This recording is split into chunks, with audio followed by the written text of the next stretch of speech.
আগামীকাল 15 জাতীয় সংসদ নির্বাচন অনুষ্ঠিত হতে যাচ্ছে। আমাদের কাছে যে কেন্দ্র আছে রাজবাড়ি মাদ্রাসা। আপনি কতদূর আশাবাদী যে আমাদের আগামীকাল নির্বাচন কেমন হতে সুস্থ হতে পারে এ ব্যাপারে আপনি কতদূর আশাবাদী? Thank you for your question. দেখেন, দেশনেত্রী বেগম খালেদা জিয়া গণতন্ত্র একদম সুস্থ একটা নির্বাচনের জন্য আন্দোলন করছে আওয়ামী লীগের বিরুদ্ধে 16টি বছর। সেই নির্বাচন আসলো 12ই ফেব্রুয়ারি 2007। কিন্তু ওনার কী ছিল যে মিনিমাম একটা ফেয়ার নির্বাচন বেগম খালেদা জিয়া আশা করছে। তদ্রূপ বিএনপির তরফ থেকে আমরা ওই কথাই এখনও আমরা বিদ্যমান, আমরা একটা সুষ্ঠু নির্বাচন চাই। সুষ্ঠু নির্বাচন হলে আমরা ইনশাল্লাহ কামিয়াব হব, এতে কোনো সন্দেহ নাই। আর আমার কেন্দ্রের ব্যাপারে আমি বলি, এখানে কোনো সমস্যা নাই। আমরা কোনোভাবে সহিংসতা, অন্যায় আবদার বিএনপির তরফ থেকে আমরা করব না।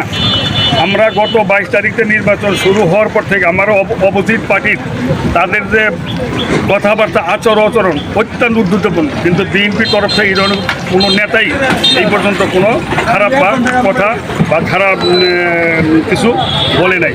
আমাদের তো সত্যিকার একটা ফেয়ার নির্বাচনের দরকার। তথা বিএনপি শুধু একটা নির্বাচন করতে করতে 20টি বছর মানে একদম বিএনপিটা শেষ করে দেওয়ার পথে ছিল।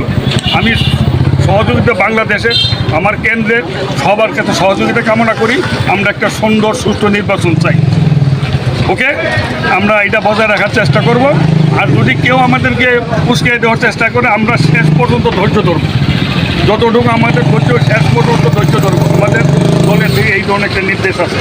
আমি জলিল সরকার, কাশিমপুর থানা বিএনপি সহসভাপতি এবং প্রাক্তন সরকারি কর্মকর্তা অবসরে আছে।